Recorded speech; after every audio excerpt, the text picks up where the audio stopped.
How can we argue against God? How can we doubt His divine plan?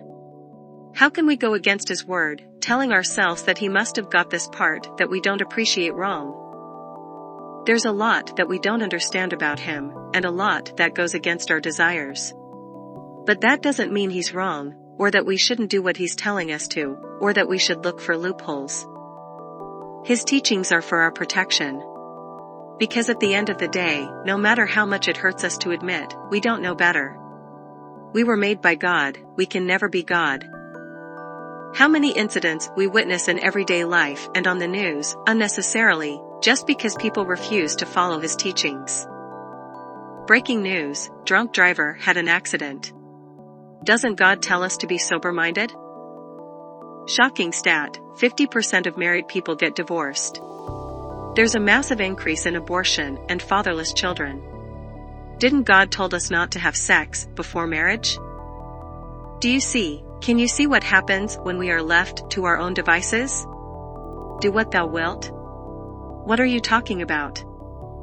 The bad things that happen in life, the people who we're surrounded with are no excuse to turn our back against Him. If something bad happens to you, and in a moment of frustration you go and punch someone, you're still going to jail. Your life situation is no excuse to break the law, just like is no excuse to go against God.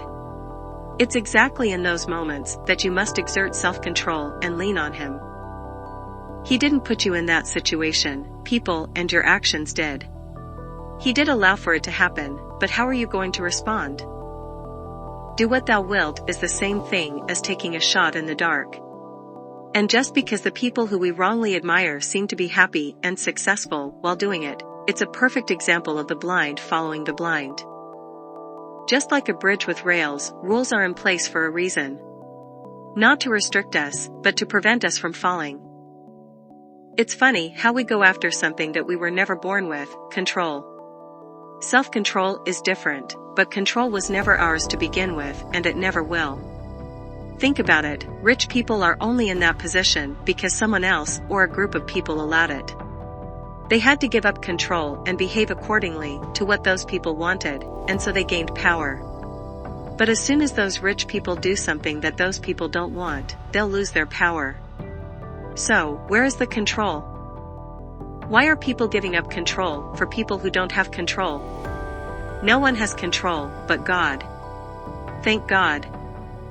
If breaking the rules is so fun and the right thing to do, why do you hide yourself? Why do you lie?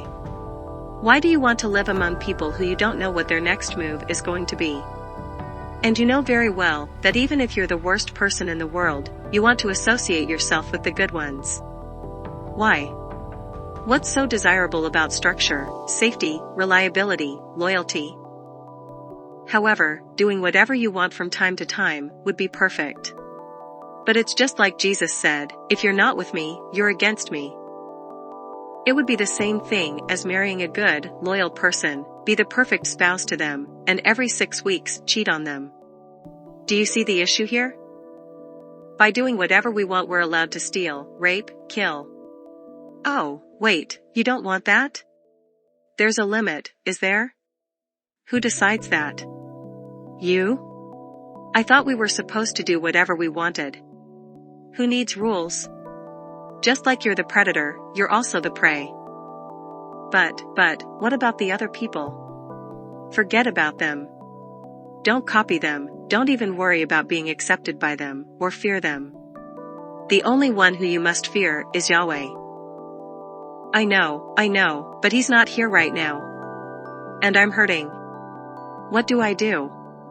First of all, He's not here right now, because you're not choosing to be with Him right now. Second, suffering is part of life.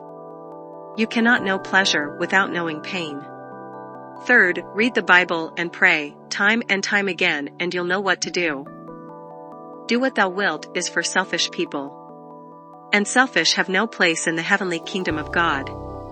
Jesus was selfless. And although it is impossible for us to meet His standard of holiness and righteousness, is something that we all must do our best to strive for.